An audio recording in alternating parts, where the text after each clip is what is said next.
YouTube. So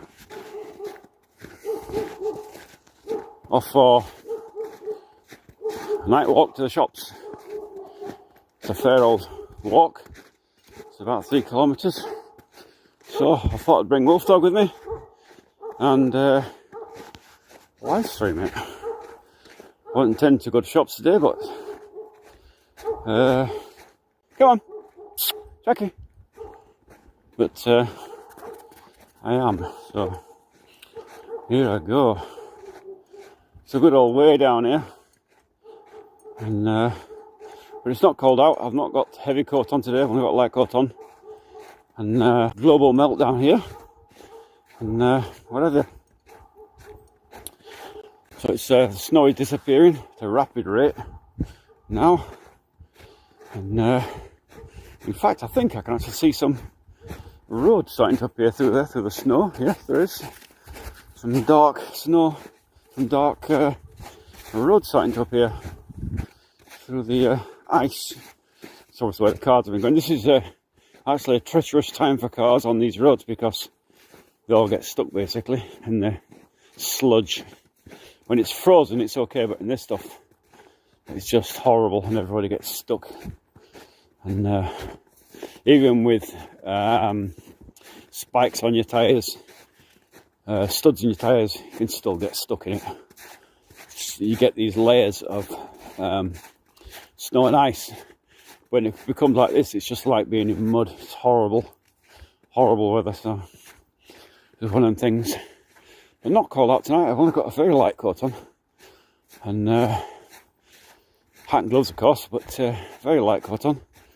It's not just not cold enough for a heavy coat. If I was to wear a heavy coat, in fact, I'd think I'd be sweating my arse off by the time I got down there and got back again. So I'm only going out for a few bits and pieces, just daily supply run if you like.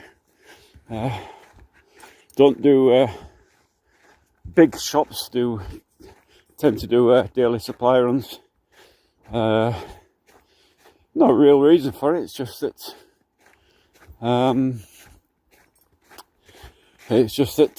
Prefer to get a bit of exercise, give me an excuse to go out, get a bit of fresh air.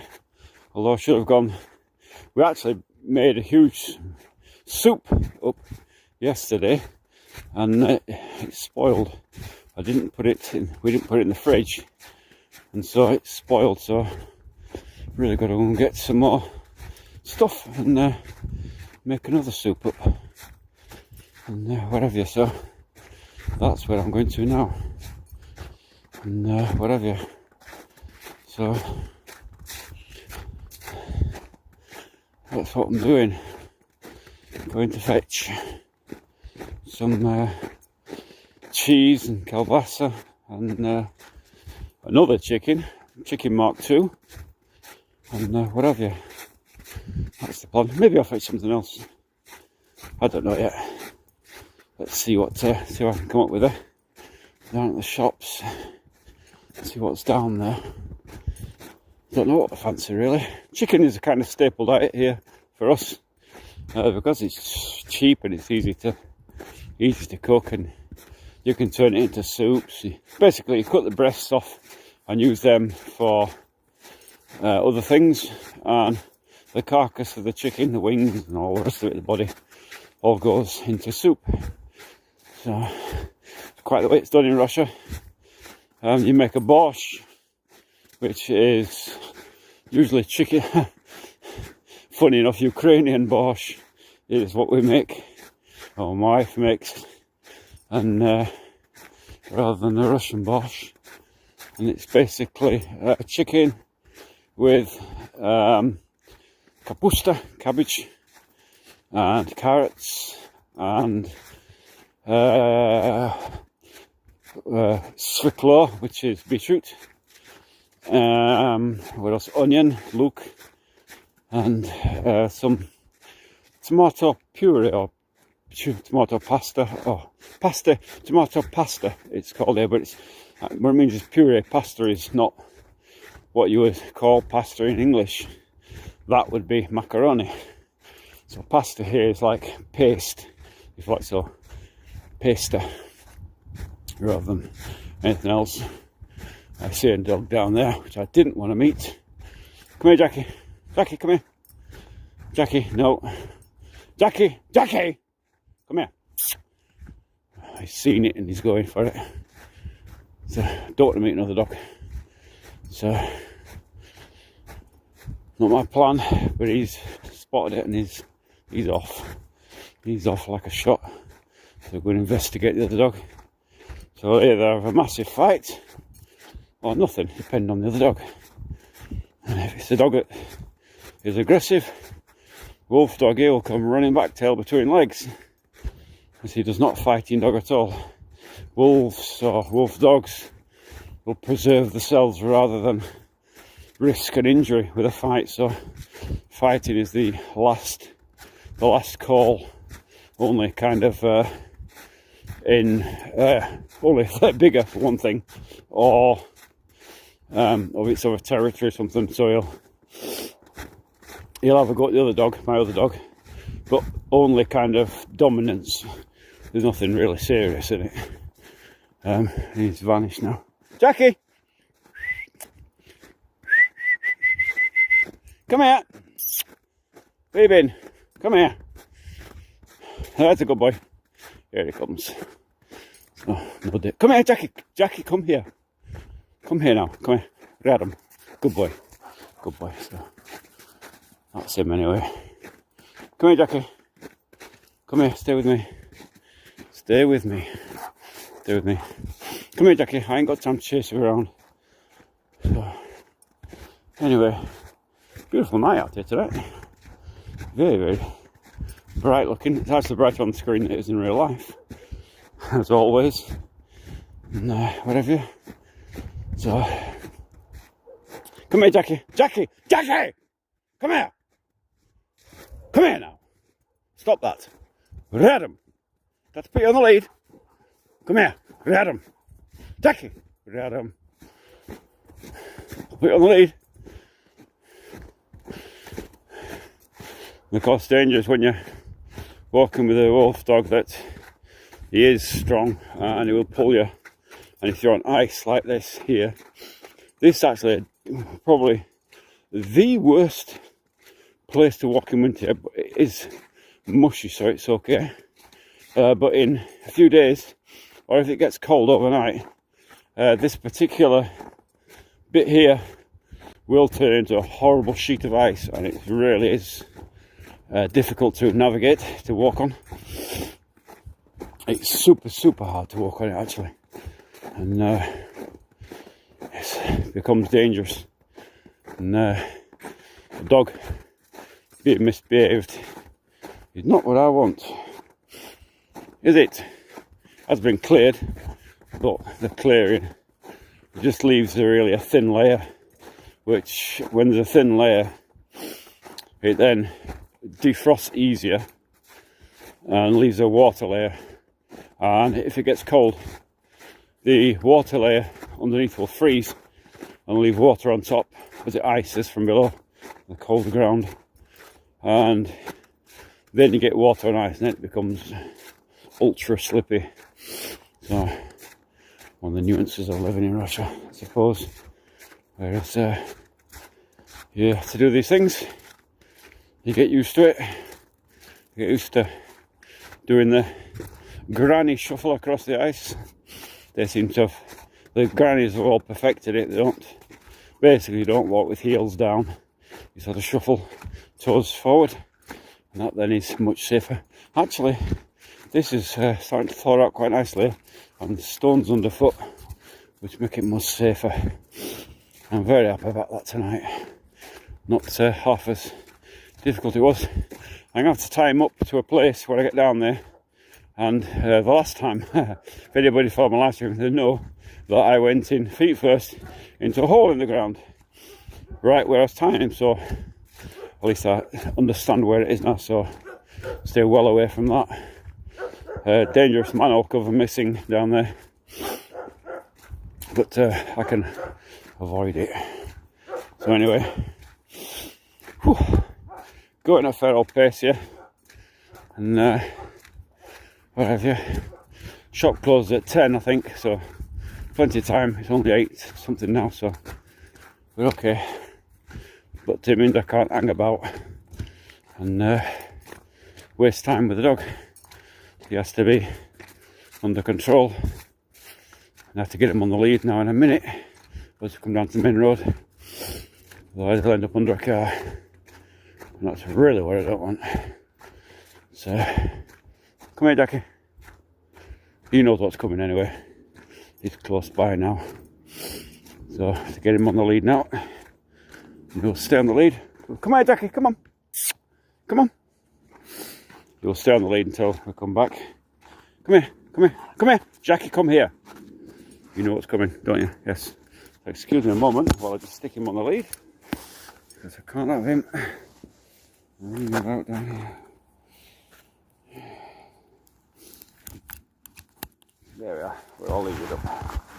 There we go. So, oh, come here. There's a knot in the lead. Come here, Jackie, come here. A knot in the lead there. Come here, Jackie, come here. Stop pulling me. Don't want to be pulled about. Come here, grab him. He's actually very good on the lead. Compared to a lot of dogs I've had. But you have to have your wits about you, like I said, because he is very strong. And he will pull you over in a flash. Really, a flash. So I'll keep him on a short lead while we're walking. And then there's no chance of that happening. Come here, grab him. And whatever, although I've got a fairly long lead, I don't allow him to pull me over. But see, it's quite nice down here. I'll turn my headlight off actually. Don't need it down here. No, no. So I've got another dog down here that barks, and it's a German Shepherd. I know it is. Come here. Grab him. Grab him. Grab him. Grab him. Grab him. Grab him. This is why I don't like bringing him down here. Because of that dog. Come here. Grab him. That's one of the dogs. That's it. It's okay. It's one of the reasons I don't like bringing him to the shops very much. Well, I like bringing him to shops, but I'm wary. I'm wary of. Come here. Grab him. Of other dogs. And there's also a workman's dog who's always running about down here while they're doing these road repairs that I've talked about before. Down here, going past the thingy tower up there. So that other dog is off lead down here, and he will run about. He will come up curious, but he's not aggressive. Of course, my dog can be aggressive if there's a single dog. But he's a big puffer when it comes to multiple dogs. He will come back with his tail between his legs, especially a big dog. If he thinks he's outclassed, he won't take another dog on. Come here, grab him. He won't take another dog on at all. He will always come back. Even 2 small dogs, he probably wouldn't take on. He wouldn't try it on the road there. He wouldn't try it on, but he would on the road. You can see where the cars have just been on the edge of the road there. I learned that lesson about 2 years ago. In fact, it's been going on about 2 years, so maybe 3 years that they've been doing this repair down here. This road was all dug up about 3 years ago, 2-3 years ago. And basically the sides of the road are very typical in Russia, where you've got a soft verge followed by a drainage ditch. Very, very, very common all over Russia. And those soft verges are, here, especially here when they first dug it up, a very, very dangerous thing to put your wheel on, especially in the van. Put a back wheel on that and that's it, you're stuffed. You're going to be spinning and going nowhere fast. So, on this road here, it's quite narrow, and so when I come down here in the van, I just almost come to a halt and let them pass me, rather than try and force my way through. I end up on the soft verge and I'm getting stuck, because getting stuck, especially on that side there, quite a big ditch there. If you get stuck and you sink, chances are you'll go into the ditch fully and the vehicle will turn over. Not good. So stick well. Even in summer I'm dubious about it, because this road hasn't been dug up that long, and with it not been dug up too long ago, it's the ground's not settled and it's quite hard, quite soft, and quite dangerous. So whew, it's a fair old pace going down here now. Not many people about here. I get the odd person walking about, but quite quiet. Anybody follow my van saga that I keep saying I'm going to fix? So I got the endoscope. I've been looking over the last couple of days, couldn't find the bolts. I was looking in the wrong place basically, and I had a look today and I found them, the 2 bolts that are giving me a major headache. And it turns out that one of them was easy to get off with a socket. Come here, grab them, grab them, grab them. Get rid of them. It was easy to get off with a socket. Very, very simple job. Come here, grab them. And the other one, turns out that it's right at the back of the engine, where you can't get to, of course. And you could actually get a socket in there, but for the fact that, being the clever engineers that they were on the Steyr diesel, which is why people hate to work on them, they routed the diesel pipes, the input and output, which, because what you've got on the Steyrs is you haven't got a head on them, so the head gasket's a solid block, and just lid on the top, and so what you've got is a diesel pump inside the engine, mechanically driven by a chain or something. I think it's a chain actually, but anyway, that's mechanically driven inside the engine, and so the pipes go into the engine there at the side. And what they've done, they've put the air intake and they've routed the diesel pipes. Instead of putting them a little bit lower, they've actually put them about 1 millimetre away from the bolt for the air intake, which means, guess what? You can't get a socket on there. In fact, you can't even get a socket in there because the diesel pipes are in the way. So I thought, well, I can go to it from above, right? I can just, now I know where it is, I can feel the damn thing with my fingers. So I was poking about there today. I thought, well, maybe I could get it open in a spanner on one side of the bolt, just loosen it enough to, and then flick it off with my fingers, you know. And turns out I was wrong. Grab him, grab him, grab him, grab him, grab him, grab him, grab him. You, don't shoot there. Come here. But I keep him on a short lead. And turns out I can't get a spanner in there because, again, the pipes are too close. So you can't get a spanner on there, you can't get a socket on there. So next step tomorrow, the plan is to disconnect the clips that are holding the 2 diesel lines in place, which are copper pipes. They look like giant, well, thick brake pipes really. And so they're clipped on very tightly. I can see one clip. I think there's only one, and I'm hoping is that if I remove the clip, which seems to be not bound on with a bolt, but with a kind of bent over metal clip thing, I'm hoping that I can actually just remove that and then bend the pipes down a little bit, hopefully a little bit of give in them to bend them down a little bit, and thread them, and well, we just right up here. Come in, thread them, don't you dare, thread them. Bend the pipes down a little bit, which should enable me then to at last get a socket on it and remove the final bolt from the air cleaner, and then hopefully get access to what I'm looking at. Maybe wrong. The wire that's burnt out may not be going where I think it's going, but I think it's the only place where solenoid could be. Basically it's an air solenoid that controls the input and output, or the input to the air intake, the collectors, and so the solenoid opens and closes to control that. Air's being forced in by the turbine and whatever, so the idea is that it will open and close and allow air in. So at the moment it's closed, the wire is burnt. I did try and fix the wire, but it's just too gone. I can't get up the other end of the thing, so I was only going at it about halfway.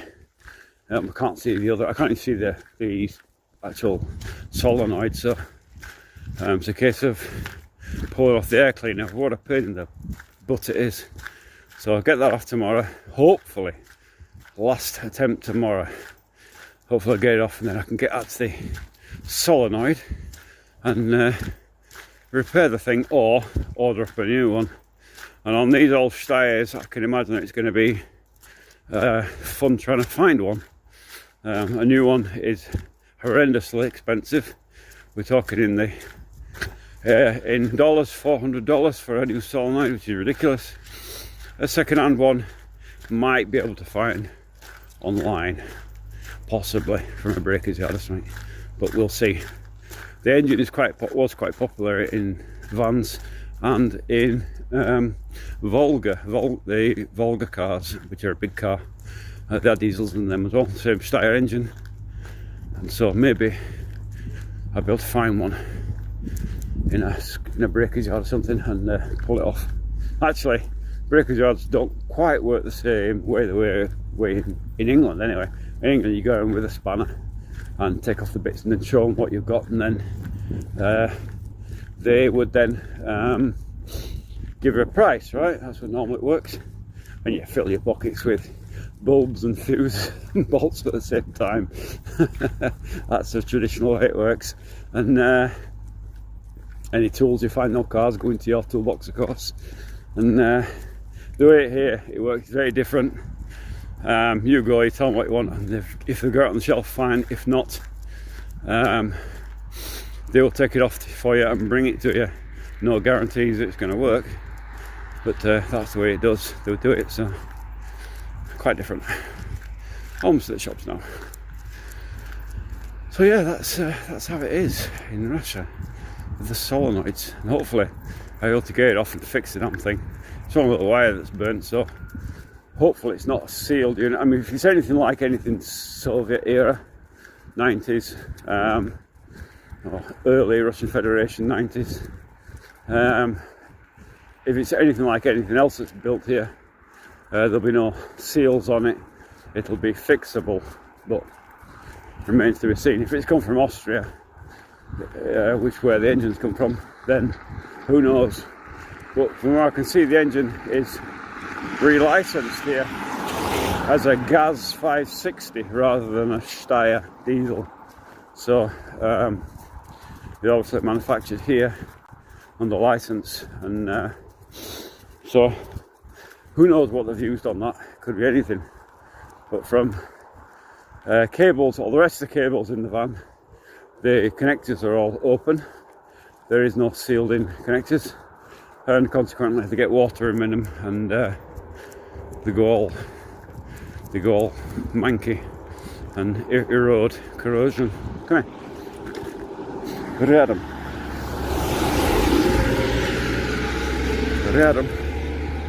And that's all.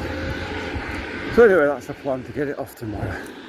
Hopefully, if I can get that solenoid off, then I can actually hopefully repair it, get a new cable on there, a thicker cable altogether, which I've got ready.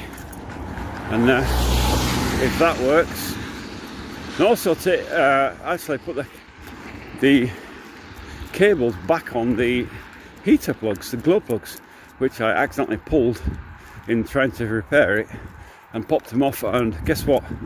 They're inaccessible until you've got the air cleaner off, something else. So, or the air collector, not the air cleaner, the air collector. So it's yeah, pain in the butt. It's a very simple setup. It's a turbo engine, so you got a turbo that runs off the exhaust fumes, but it's not being pumped back into the engine. What it's doing, it's a very simple turbo setup. So what it does, it's air off the exhaust being pumped out at heat and force, spins the blades of the turbo, and on the other end of the turbo it collects fresh air from a cleaner, from a filter, and pumps it straight into the air feed of the engine, the four air, what do you call it? The air collector, the air, not collector, I suppose it would be a collector. So the 4 fins anyway, pumps it straight into the engine, one on each cylinder, and pumps it in at a good old pace, and gives you your turbo, your turbo speed. So of course when that solenoid's closed, no air coming in, so no oxygen, no combustion. You need the diesel plus oxygen to create combustion. It creates blimey, it's busy. Come here, read them. I'm going to go over here where I fell into the hole and time to a tree, but this time without falling in the hole. Great. Well, come here. No, it's not. I don't know where the hole is. I'm worried about going over there. I don't want to find somewhere else to tie you up. Come here, read them. There is a hole down there somewhere. Come here, read them. I ain't gonna fall into it. Not my plan to fall into a freaking freezing cold, wet hole today. So, time down here instead. Basically, I want to put him somewhere out the way where he's not going to frighten anybody. And I see a nice tree down there on the pathway, so he can go down there and wait for me there. He cries a bit like a big baby, but hey, come here, read him. He knows what's coming. Tie him down here, and he'll be fine for a short while I'm in the shop, for 10 minutes or so. Come here, and I don't have to go anywhere near that hole. Come here, read him. Ooh, he's quite deep. Come here. So I'll get him tied up here. Come here, read him. Jackie, come here. So I can do this here. Whew. I'll go down here. I want to pee on the tree. Come here. Jackie, come here. Come here, Jackie. Come on. I'm doing off. I'm firmly attached to this. Come here. Come here. I'm firmly attached. There we are. He's firmly attached. Good boy. 5 minutes. So, have a look here. Hello, Atlanta. Where is that? This is Russia. Where is Russia? Where is Russia? It's, look on the map. Look kind of to you. Look on the map, there's a flat map of the world. Look to the right and you'll see Russia. It's a big lump. It says Russia on it. And then you'll find it. Russia with an R. You'll find it there. Anyway, off into the shop. So, if anybody's not seen inside a Russia shop, I had a first chance to see inside a shop. I'm not going in for much actually, but a few bits and pieces, not even sure what yet. So,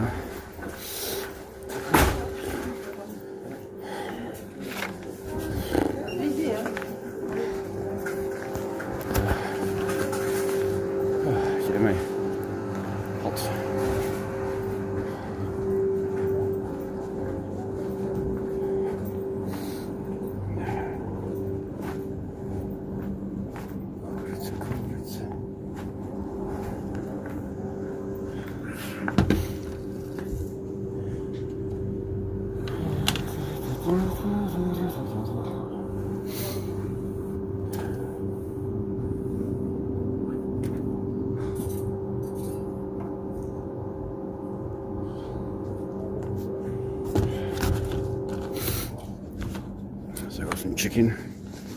This will go into the soup. And then also cheese, not a lot. Small bit of cheese, some Maasdam favourite, Maasdam cheese. And also a little bit of, in fact, kielbasa we have actually, don't really need it. So, what else we got? What else do we need? Something to munch on the way back. Them. What else do we need? There's a packet of biscuits. Oh, these are okay. Vodka.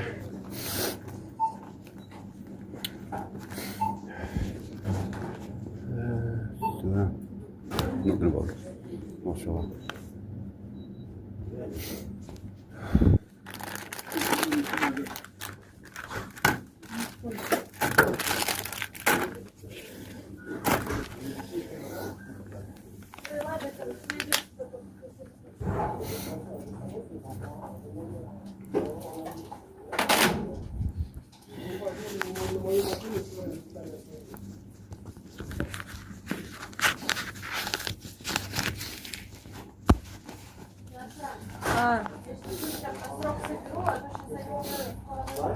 Ничего мелочь дают, а? Так, что есть, у меня нету, больше нечем сдачу давать. Чего мелочи не дают? Зачем мне эти десятки? Я могу отменить вашу покупку. Ну а что мне эти десятки?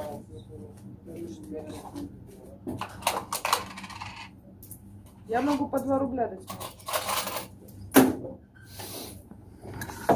Не могу.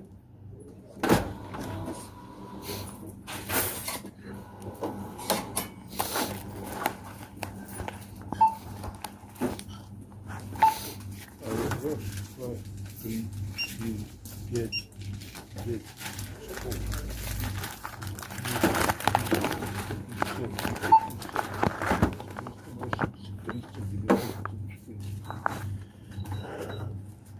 28. Я ложу. вот.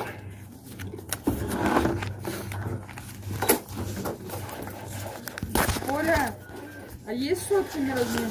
Еще.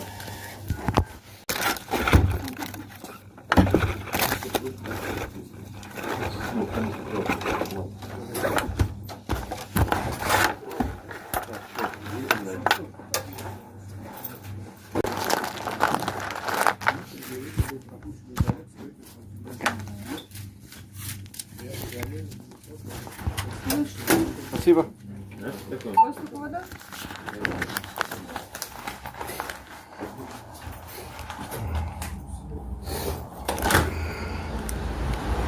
Oh, it's Sunday morning. He was moaning about getting small notes rather than big notes, but so you can only give him what you got, can't you? I suppose. There's always somebody going to moan, isn't there? Always the case.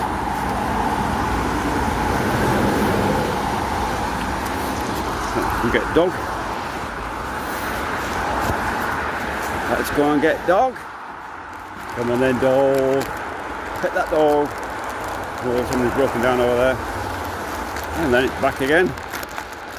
Now we've got some. Yes. Just a minute. Just a minute. I'm hungry.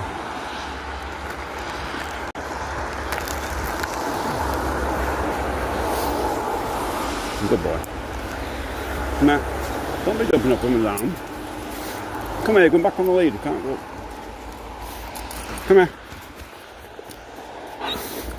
Come here then. Come here. Come here. Jackie, come here.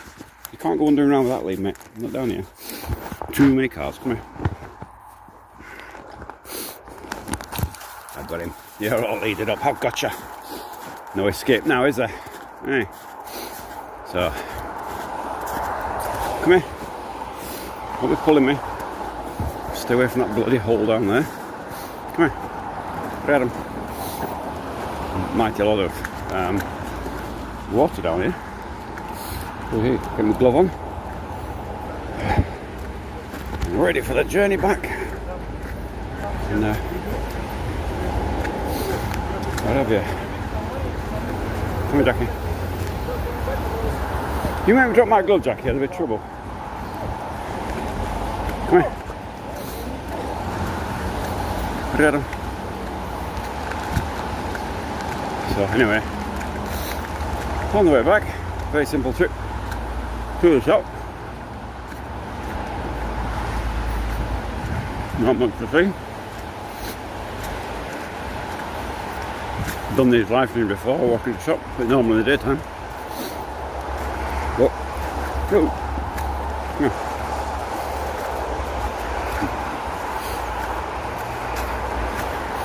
Die a lot of water here with the snow melt.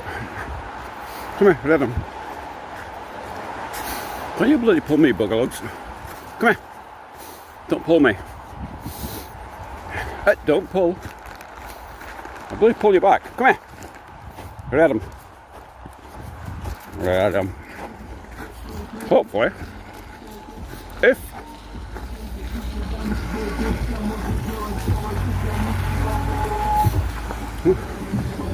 I can get the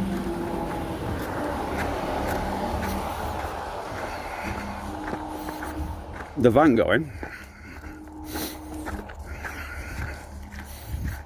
don't think I'll get it doing tomorrow, but it's unlikely. We'll get it apart first and then fix the solenoid, then have the deep joy of putting all that together again, which may involve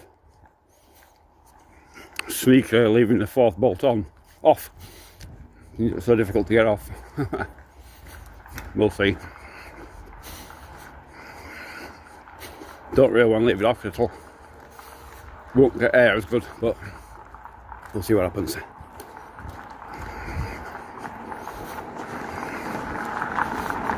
Alright, Adam. At least I know where the bolts are now. Well, the third one came off today, so only one more off tomorrow. I know where they are now, so it shouldn't be that difficult. So deal with it.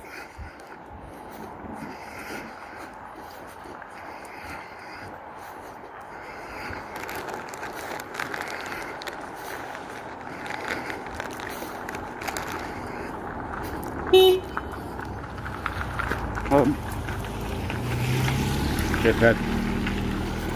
Could have gone around me. Go some more on. I know that no cars on the road, no. Has to come up right behind me and beep.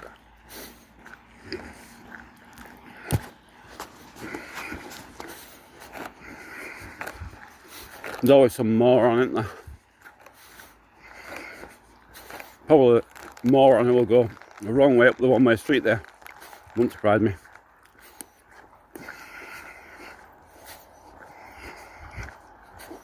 Think they own the world. They should go right up there, if you can see that. And see where he goes. No, he has gone right. But apparently, morons who drive up behind people in an empty road, beep them, apparently don't need to use indicators. Everybody needs a third eye so they can predict where they're going to go. See if this one indicates. Nope, the other one's not indicating.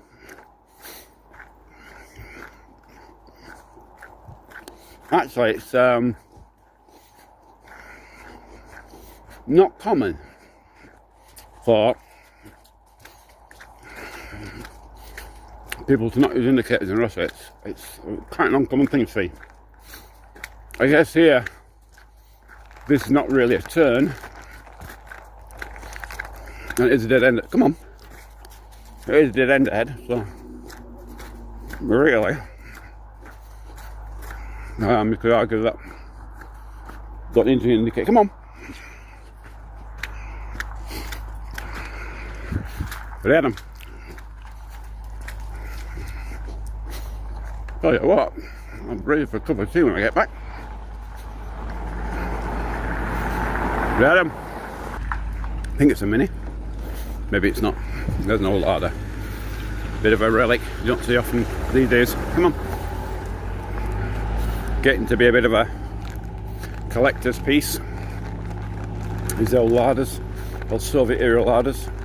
Still a good few of them running about, but not the millions that you would expect to see. Come here, we had them.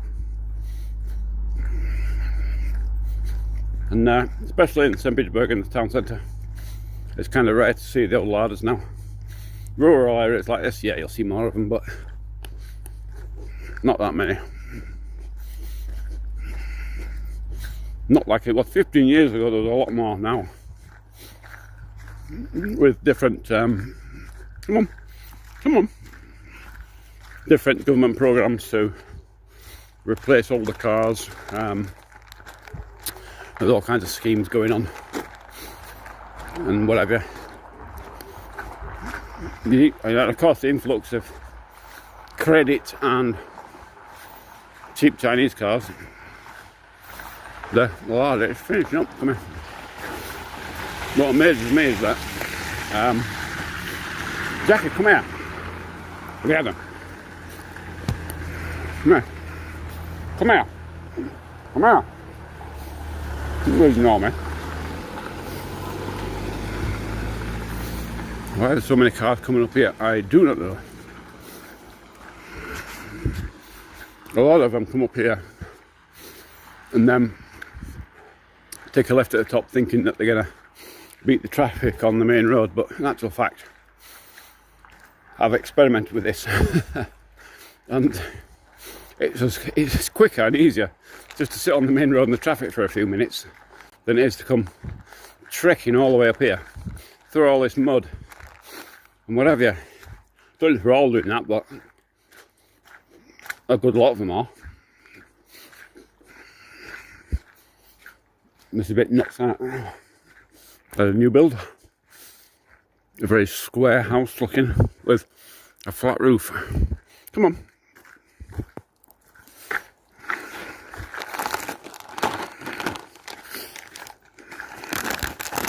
Don't pull me. Don't pull. Pull you.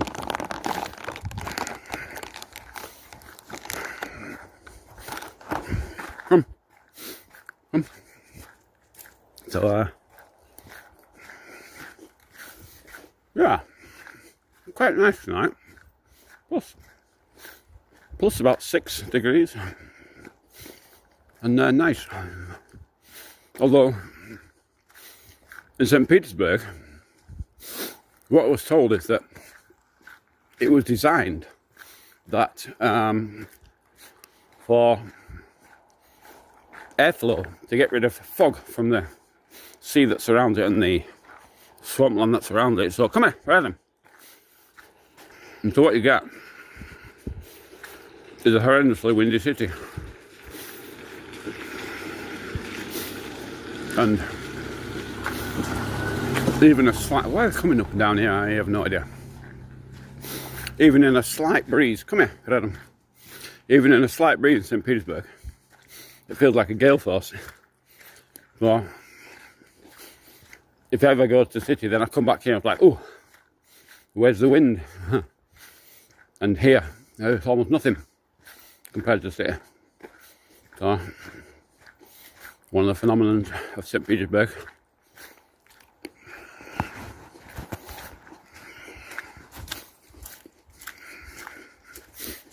Oh.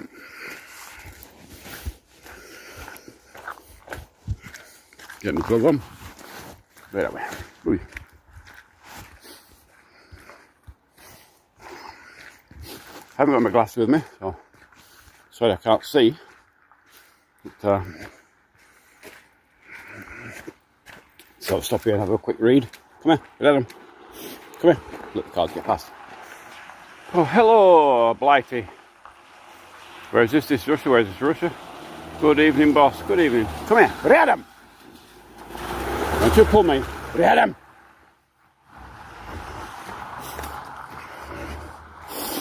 Don't you bloody pull me. Come here. Come here. Get him. It looks at me sideways. Let this car go past. Come on then. Going like 1 mile an hour. Crawling past. Well, crawling past because you've not come up here, have you, really?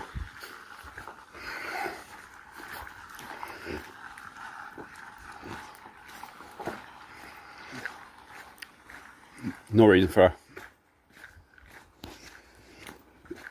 No real reason for the cars. Come here, Adam, stop pulling me. There's no reason for real cars to come up and down here. Get my glove on it. It's a bit foolishness, if you ask me. There is a better road down there below. What they do is they actually come from down there, and they come around from the main road. They come right up around here, and then they come along this top road here and skirt down around and try and beat the traffic, but it's pointless because they've come all the way around up the beaten roads around there and gone back down, hammers and all that. It's you would have passed through the traffic anyway. And in fact, what happens is they come up here and they get stuck up here as well in traffic, and it causes all this chaos in the daytime and in the late evening. So beyond me the logic, some people. It makes it horrible for people living here. Got all this in a quiet area, rural area, and suddenly got all this traffic passing through. And it doesn't just happen with cars, it happens with lorries and all sorts of stuff, which is madness. But, the one good thing I can say about Novgorod, Staraya Russa specifically, where I'm building my house, if you follow the channel, is that the main road that runs past my property, it's a major main road, but it's wide enough for a main road, but it's actually the road that runs to the town and to Lake Ilmen. And when it gets to Lake Ilmen, it terminates at a settlement, and there's one settlement between us and Ilmen, and then the settlement on the lake of Ilmen itself, further down, around the shoreline there, and there's nothing in between. So what you get is they've got their own shops down there and stuff and whatever, and it's a very super rural community, not that many people living down there, and so you get very little traffic up and down the main road. You get like one, a bit like this really. In fact, if you follow the live streams and watch the videos, you'll see I've been on the road many a time at night and not seen any traffic at all, hardly. The odd car. In the daytime it's about one car every every sometimes 20 minutes, sometimes 40 minutes, something like that. You get one car going past. And then in the evening time, the kids, come here, read them. You get kids who've got motorcycles, locals, who go up and down for about an hour or so in the evening, about 6 o'clock. Just having their fun, not causing any trouble, just going up and down the main roads. It's a bit of a straight road, and they sort of fly down as fast as they'll go about 30 miles. Sound like little air dryers going down, but they don't cause any problems. They're only out for an hour, and then it's silence after that. Really, you don't see or hear anybody on the road. It is quite peaceful. Come on, you don't need that. Come on. So, it's very nice there, and it's much more peaceful than here actually. And on my road particularly, there is no traffic, but it's only 2 houses there, and us, we make the third, although we're number 5 for some reason. But so it's very peaceful up there, and it's very nice. And it's at night time. There's no street lights like here. It's total darkness, and it makes it very, very nice. Oh, I can hear something. And I love it up there. I really do. To me, it's a special place. It took me a long time to find that land. I was suggested to doing a video about this today, by somebody about doing a video about how I found that land, and don't know, I'm uncertain whether I want to or not. Oops, somebody's forgot something, came back with it, maybe forgot his mobile or something. He's got it now, bag. So, I think that's a taxi. And I was going to do a video on how I found that land, but I'm uncertain. There's a lot of things in that land that I hunted for and wanted. Some particular points that I wanted on that land, that plot of land. Certain sides I wanted, although they'd have gone bigger if I could have got it. Certain sides I wanted, minimal. Certain infrastructure that I wanted, and amenities locally that I wanted. And so there's a lot of factors in finding that land. It took me 2 years to find it, in fact. It was all a long hunt. And the idea actually didn't come from, the idea of moving to Novgorod didn't spring out of nowhere. In fact, we've got friends who are living here in St. Petersburg, and they went to live in Novgorod, and they bought a little house in really a small tiny village, and they said they loved it up there. They absolutely loved Novgorod, such a great place, and that we should come and have a look for a visit. So my wife was all keen to go up and have a look, so we had a look. And she said, why don't you buy a plot up here? There's 2 plots that are up here. And we said, oh, let's have a look. And so we had a look anyway. And there's one plot that was, no, Rядом. One plot that was, Rядом. No, Rядом.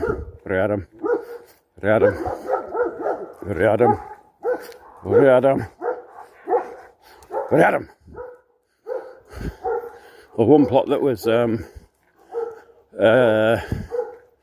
really didn't like it at all, very overlooked. And another plot, there was 2 I think we looked at there in that particular place. It was close to Velika Novgorod, big Novgorod.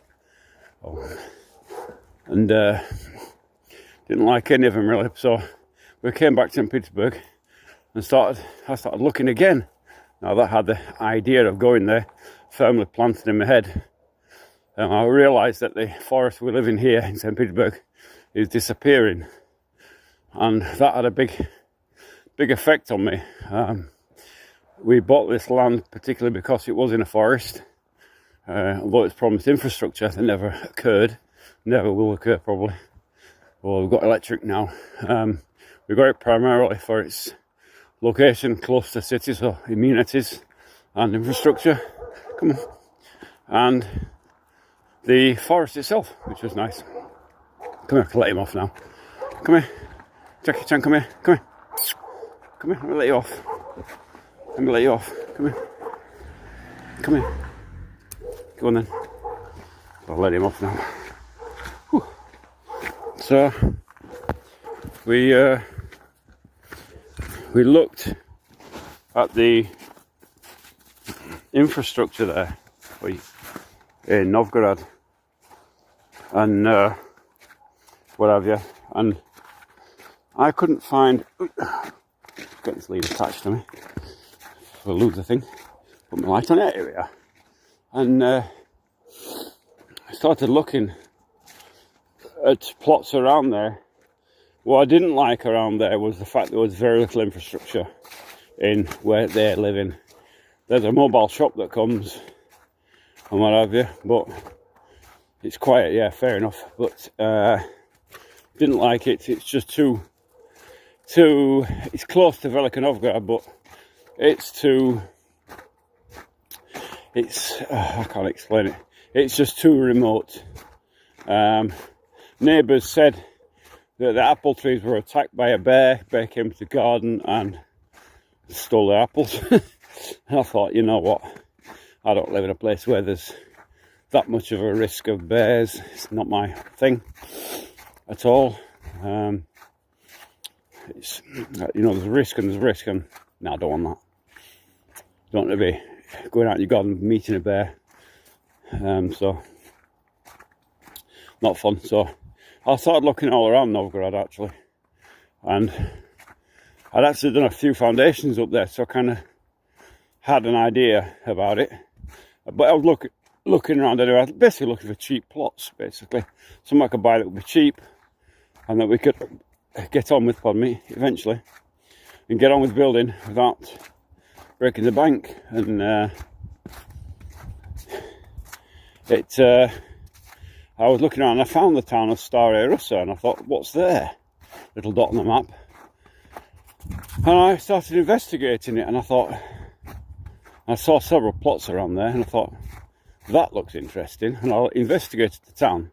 My wife had never even heard of Stare Russa. I'd never heard of it. In fact, most people hadn't around here. And I started looking into it and to see what was there actually. And I found it had 2 hospitals, multiple cafes, full infrastructure, gas, water in the town. I thought, that's interesting. 2 hospitals at our age, ideal. Cheap plots. So we decided to go up and have a look, and I picked out 3, I think it was 3 plots I looked at, or 4 plots anyway. I said, let's go up and have a look. So we went up and discovered that we had a friend who got a dacha up there, and said, well, why don't you come and stay with my friends? They've got a dacha. Come over for the weekend and have a look around. And then the next day, go into Stare Russa, and I've got a friend who's a real estate agent who can show you some plots. And so we stayed at the dacha overnight. It's very nice. Went swimming the next day in the river. It's called a place called Ivankova. It's very nice there. But there's actually 2 plots there that we looked at right in Ivankova, and just way too remote. Only on single phase electricity.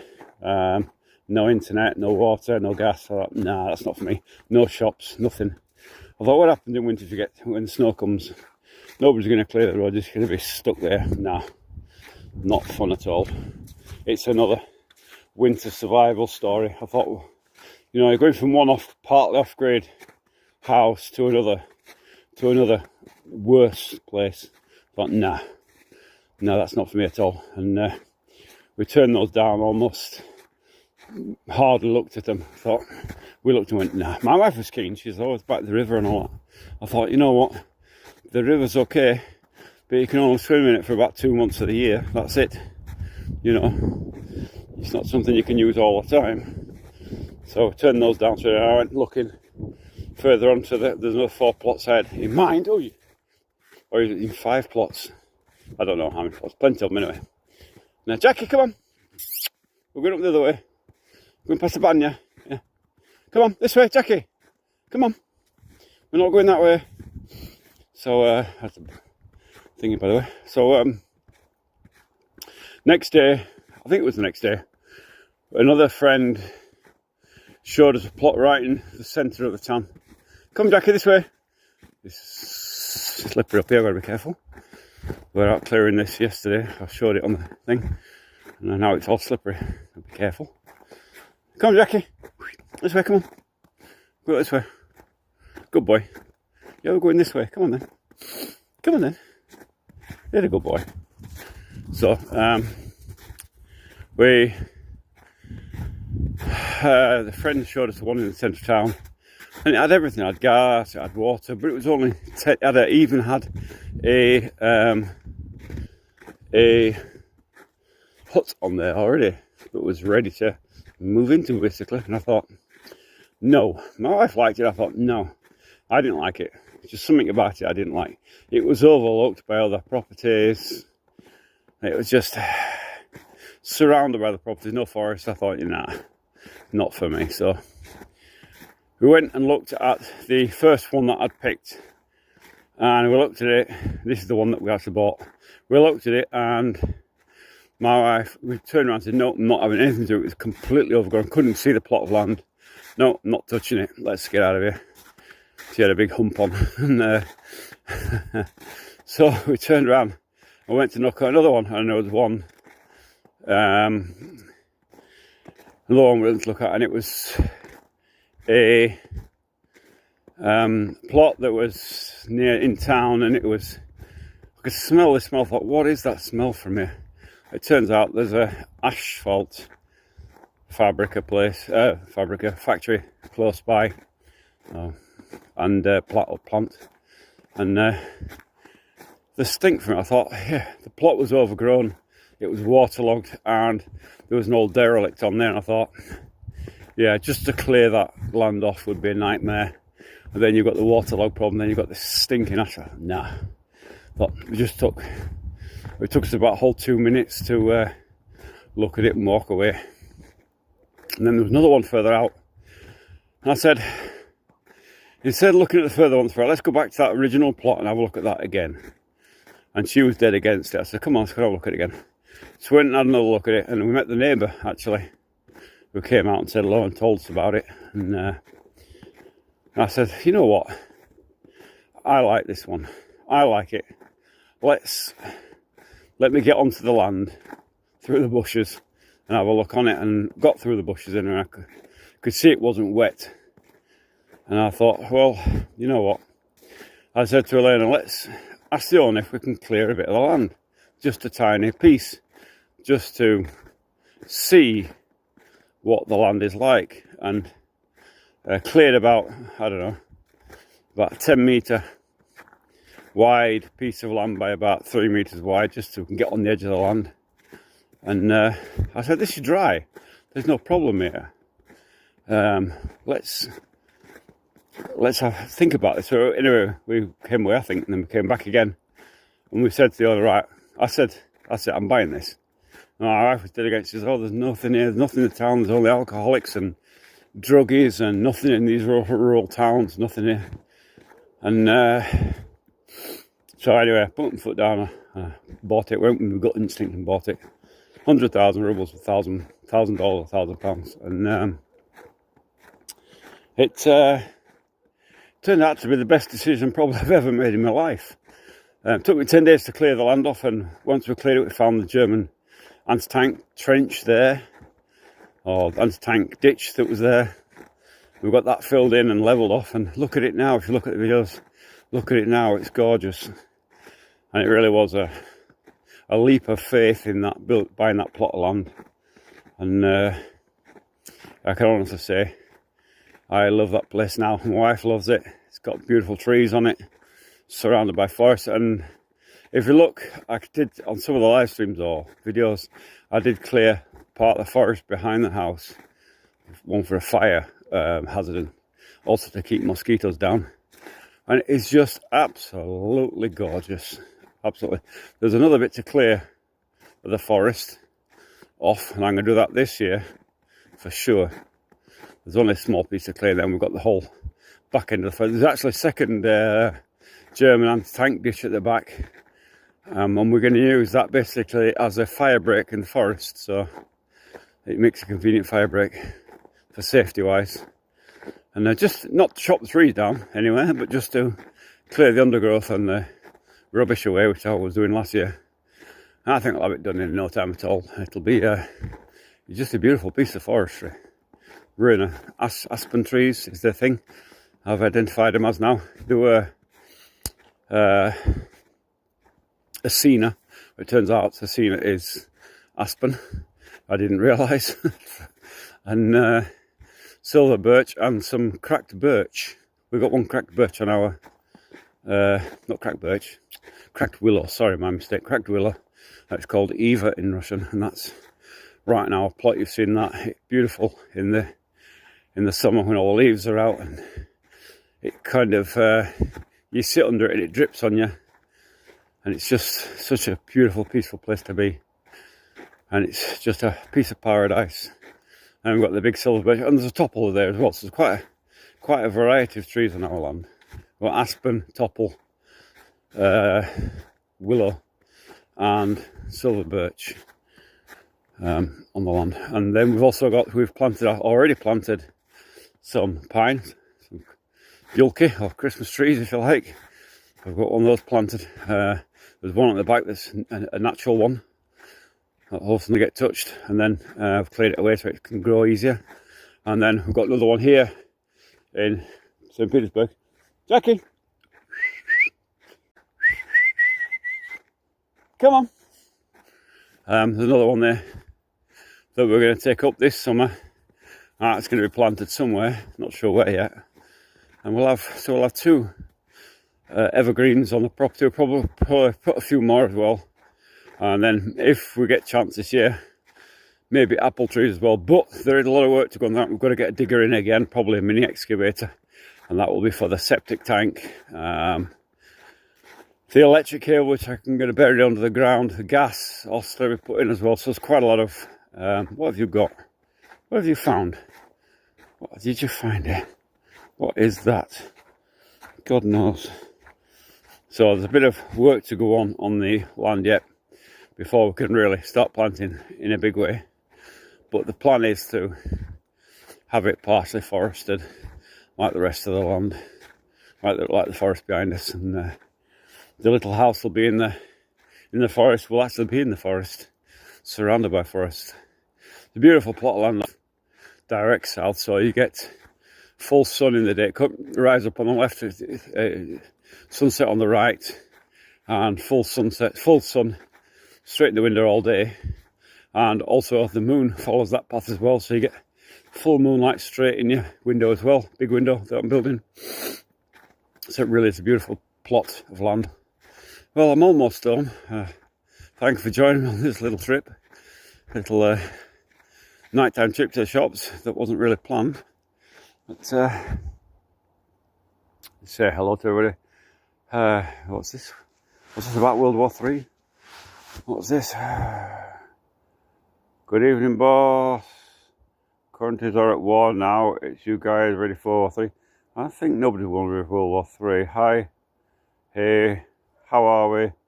Sorry, it was only a quick hello. Take care. Carly. Oh, you're welcome, Carly. And anyway, that's the story of the plot of land. I was going to videoise it. Maybe I will one day. A bit more structure to it, because there's quite a few other things as well. There's the van, a bastard that's been driving me nuts all day. I've actually got it dug out, and it's one bolt left. One bolt left, you swine. And then I'll have it running, I'm sure. If I get that bolt off tomorrow, it's a good chance I'll have it running tomorrow. No, whatever. There's no radiator on it, no antifreeze in it, so it would have to be literally driven down to the shops on water, brought back, and then emptied again and filled with antifreeze. Well, that's such a bad thing. It would empty all that. But anyway, by the by. So, thank you for joining me on this live stream. It's been great. Hope you enjoyed my story. And I'll see you all in the next one.